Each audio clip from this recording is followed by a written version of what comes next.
Hey everyone, this is Tom with Central Coast Kayaks and Pro Kayak Fishing, and today we're going to bring you another product review of one of the amazing kayaks that are out on the market today.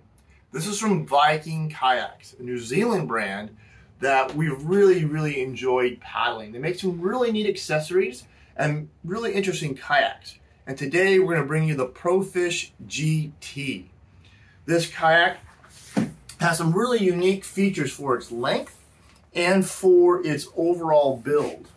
So we're going to go to the front of the kayak. So if you look at this kayak, it's about 11 feet 10 inches in length.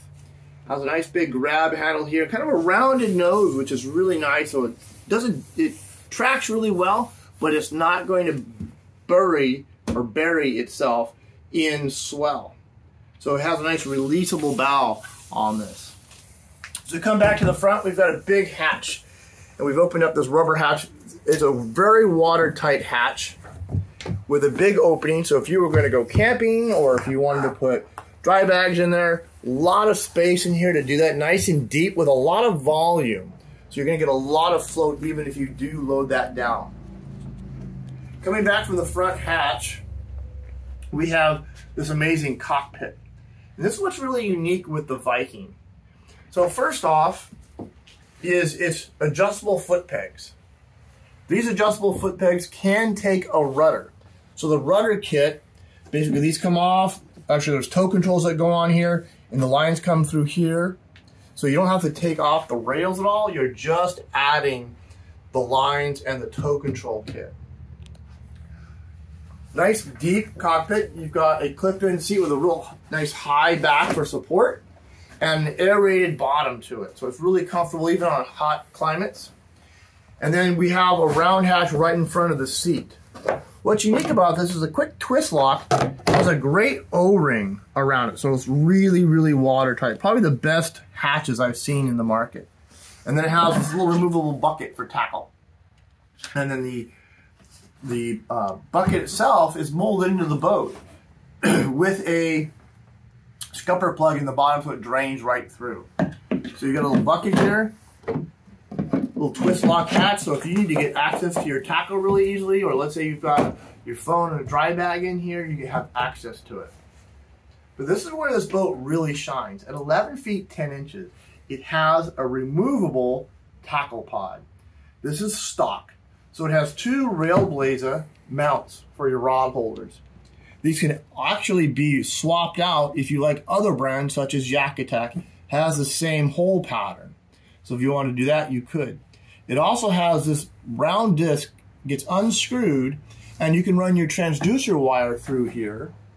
And so you can put your head unit on the tackle pod here if you'd like, or up front, and all that wiring gets stuck down in here. And on the bottom of this tackle pod, it actually has a spot for your transducer.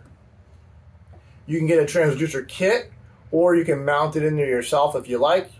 You could mount it directly to that and then add some marine goop. This tackle pod's removable. And what's really cool about the pod itself, aside from being removable, is that you've got a cutting board, a wooden cutting board on the top, which is really neat for bait, whatever you need to do. It has a little bungee here, so if you need to secure, let's say, your gulp, which is actually what this was designed for. And then the opening is really easy to get into, and it's huge. This tackle pod is huge. You can put a ton of stuff in there. Whether you have your electronics in there, your battery you can run, your Aqua battery in there, you can have your Plano boxes in there.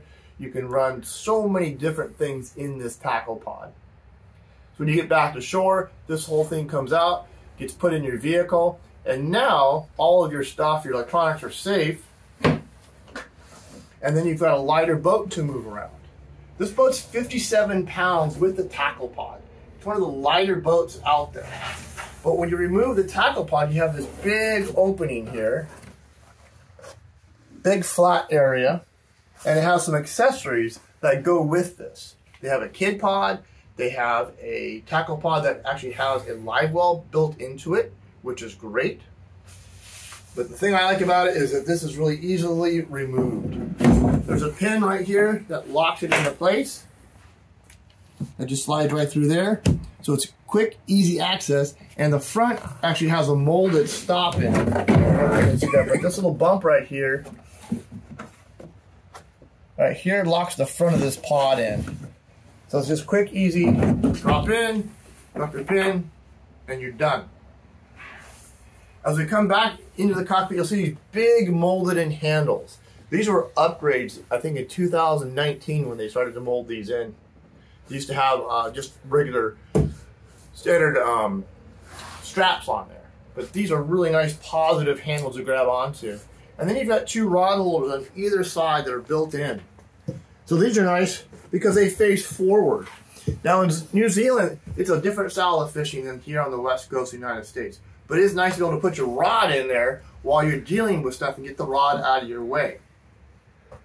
So if the rods are here, right, and they're facing forward, not backward, oddly enough, you've got an easy place to put your rod when you're bringing in fish.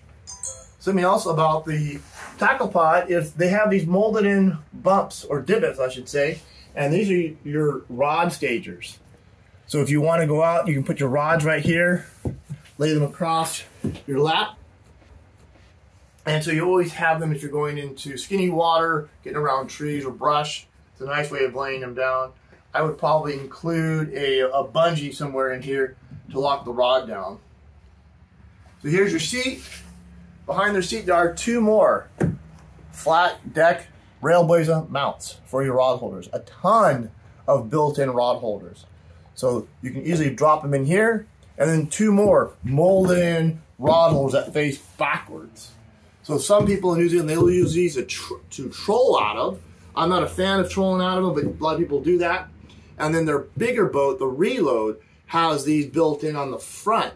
So that's typically how they will troll down under. And then this Tankwell. Amazing Tankwell. This thing is huge. And it has a couple of neat features to it. One is it is super large with two big scupper holes to drain any water out. A tackle pod goes in here. I mean, chill pod, that is, goes in here. And then coming to the back of the boat, you can actually run, they have molded in spots for an anchor trolley. If you want to add that to your boat, it's already done. And they have two handles on either side, so the boat's really easy to maneuver, especially if you have it on a cart. It has built-in rudder tubes already, so it's rudder ready. You can buy the rudder kit that has a bracket that bolts right into here. And then you can add your rudder to it, or you can add the rudder with a Bixby trolling motor to it as well. This boat is really feature rich.